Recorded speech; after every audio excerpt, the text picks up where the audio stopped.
चंदा जिस घर में खाना बनाने का काम करती थी, वहाँ एक और खाना बनाने वाली काम पर लग गई थी, जिसका नाम था रूपा। रूपा बहुत ही सीधे साधे स्वभाव की औरत थी। वाह, क्या चाय बनाई है रूपा, कड़क पत्ती तेज जैसी मैं पीती हूँ, बिल्कुल वैसी ही सौंफ इलायची अदरक वाली चाय बनाई है तूने। धन्यवाद माता जी, मैं तो घबरा रही थी कि पता नहीं आपको मेरे हाथ की चाय कैसी लगेगी। भाभी आपको दूं? हाँ पिला दो। जब माँ जी इतनी तारीफ कर रही है तो पीकर देखती हूँ। वैसे तो मुझे चाय हमेशा चंदा ही बनाकर पिलाती है। सुमन ने भी जब रूपा के हाथ की चाय पी तो सुमन को भी उसके हाथ की चाय बहुत अच्छी लगी।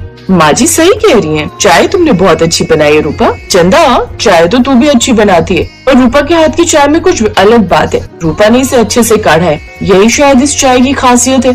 सबके मुंह से रूपा की तारीफ सुनकर चंदा के मन में ईर्ष्या उत्पन्न हो जाती है और वो जल भुन जाती है। अब तो रोजाना ही ऐसा होने लगा। रूपा के हाथों का खाना सभी को पसंद आने लगा। एक दिन चंदा ने जलन में आकर चावल जला दिए। इससे पहले ऐसा कभी नहीं हुआ था। सुमन ने उसे बहुत डांटा। चंदा, तुम्हारा ध्यान कहाँ था? आज से पहले तो तुमने कभी ऐसा नहीं किया। तुम्हारे हाथ का खाना अच्छा बनता था, पर अभी कुछ दिनों से मैं देख रही हूँ कि तुम खाना ठीक नहीं बना रही हो। कहीं ऐसा ना हो कि मुझे तुम्हें काम से निकालना पड़े। मालकिन, ये क्यों नहीं कहती कि रूपा के आने के बाद आपको उसी के हाथ का खाना पसंद है, इसीलिए आप मुझे जानबूझकर काम से निकालना चाहती हैं। अभी मेरे हाथ का खाना क्यों पसंद आएगा? क्योंकि इस घर में सबको रूपा ही सही लग रही है, उसी के हाथों का खाना सब पसंद कर रहे हैं। देख चंदा, तू ज्यादा बोल रही है, ऐसा कुछ भी नहीं है। हमारे लिए जैसी तू है वैसी ही रूपा है। तुम दोनों हमारे घर में खाना बनाने का काम करती हो और दोनों को ही पगार देती हो। मैं तो तुम्हें रूपा से ज्यादा तनख्वाह देती हूँ। अगर आज के बाद ऐसी बात की तो मैं तुम्हें सचमुच निकाल दूंगी। सुमन की बात सुनकर चंदा और ज्यादा चिढ़ गई। सुमन बाहर गई तो उसकी सास बोली,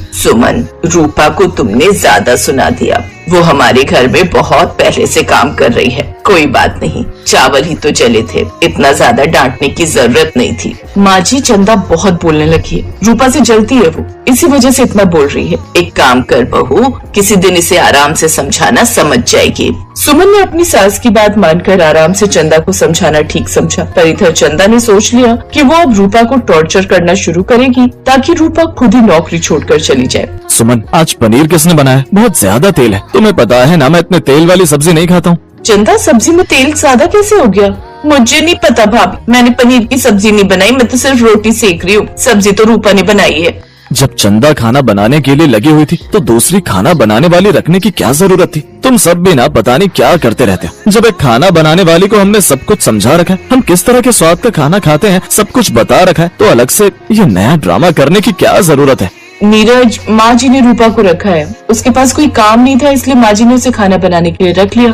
माँ,